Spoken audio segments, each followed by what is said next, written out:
This is the Gateway E2000.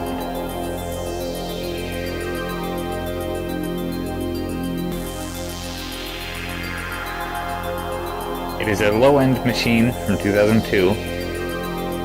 However, it has seen a little bit of upgrading since then. It came with a Celeron and 256 megabytes of RAM, and a 40 gigabyte hard drive.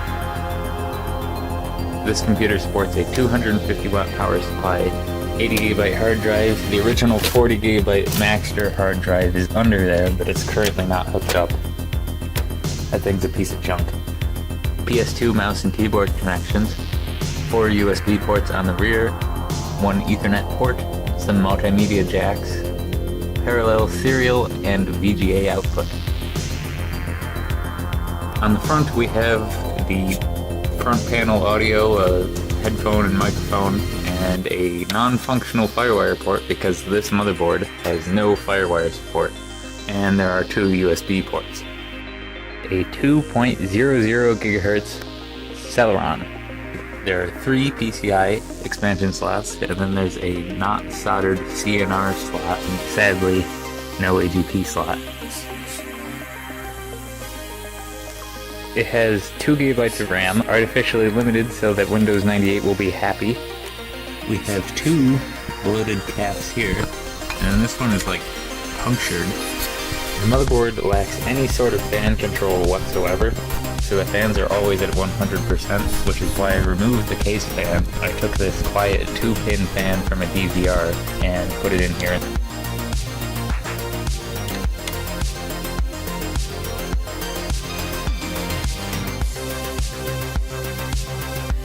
I'm pretty sure this case is bent because it's like really hard to get it on. But it sticks up right here.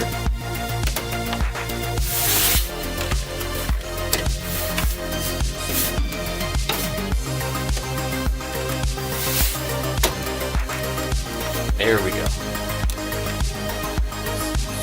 The case, if you were wondering, is indeed one of those cases that comes from the Prime Systems Core 2 Duo thing. The motherboard that this one had wasn't guaranteed to work. It worked for some amount of time, then it died. So anyways, have a free Windows Vista OEM key.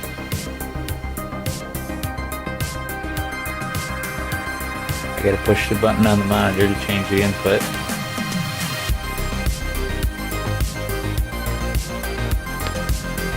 We'll just go ahead and boot into Windows now.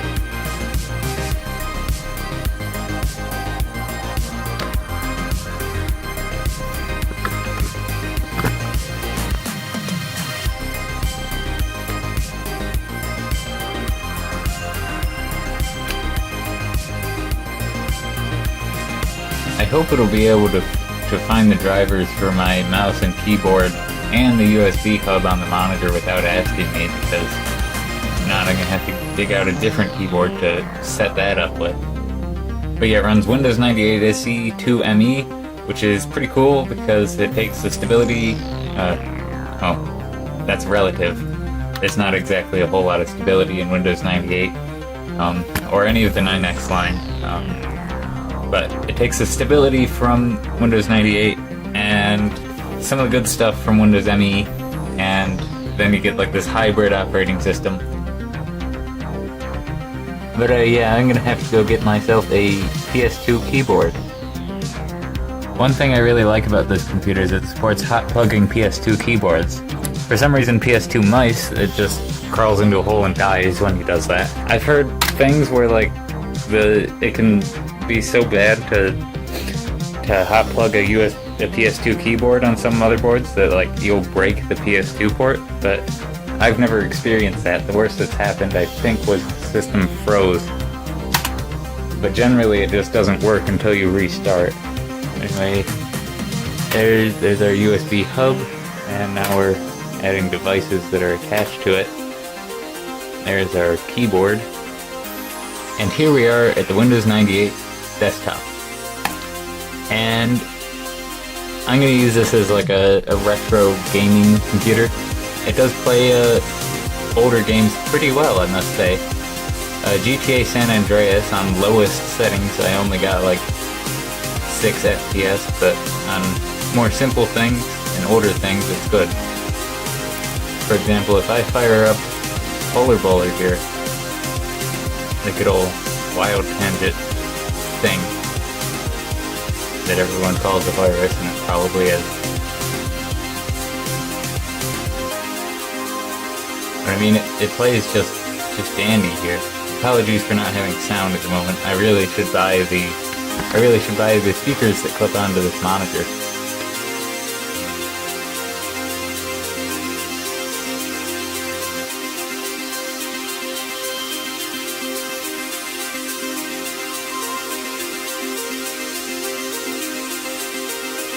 And it runs some other games such as Bejeweled 2.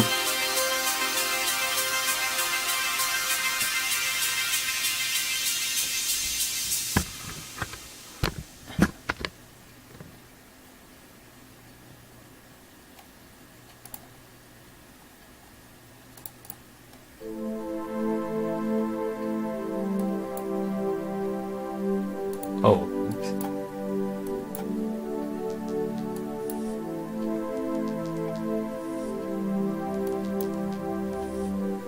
Mind you, so far I'm doing this on the integrated graphics on the Celeron at this point, which makes it pretty impressive.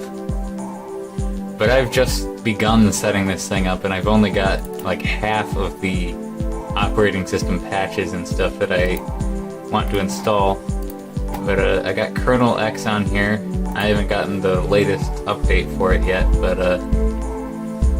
kernel X is pretty cool, although unfortunately, for the most part, it's abandoned.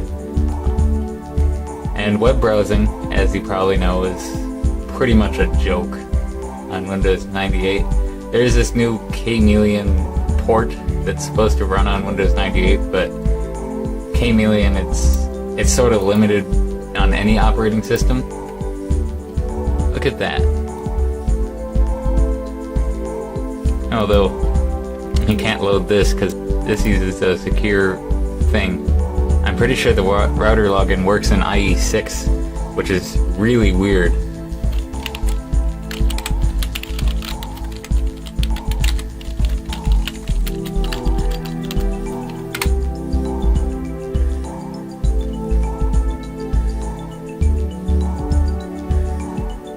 Holy crap, it does. It's like, it's cool, but why?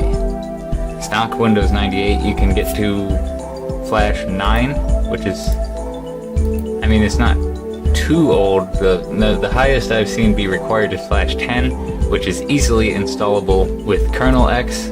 Do keep in mind that you're probably not going to be able to load most of the sites because of either outdated security ciphers in whatever browser, such as this, or the fact that the page will not render correctly. But however, a little known secret of Adventure Quest is that you can still load the HTTP version if you navigate directly to it.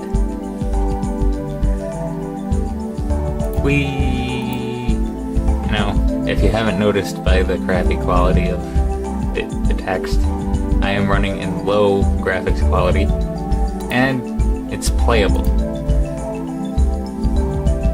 Ooh, this guy. Yeah, it's holiday season, isn't it? Let's see. How much gold do I have? Yep, I have a little bit of gold. Just a little bit. So let's see, donate more. Let's see. Now watch this go to like a level 1 player. That would be amazingly epic. But I'm gonna donate, what is that, 50 million? Yeah, there we go. Well, there you go, Desmond. Have fun with 50 million gold. On low graphics, and in 800 by 600, the game maintains, I think, the top frame rate. And if you set it higher, well, it just crawls into a hole and dies. Thanks for watching this video. I want to thank each and every one of my 50 subscribers. It really gives me motivation to do this stuff, my continuing to go up subscriber count. And I wish you guys a happy new year and whatever's left of your New Year's Eve by the time I upload this. But I will definitely do some more videos on this 2002 Celeron system and probably even more videos on Windows 98 in the future, so stay posted. Didn't even show me the shutdown screen. What is this mutiny?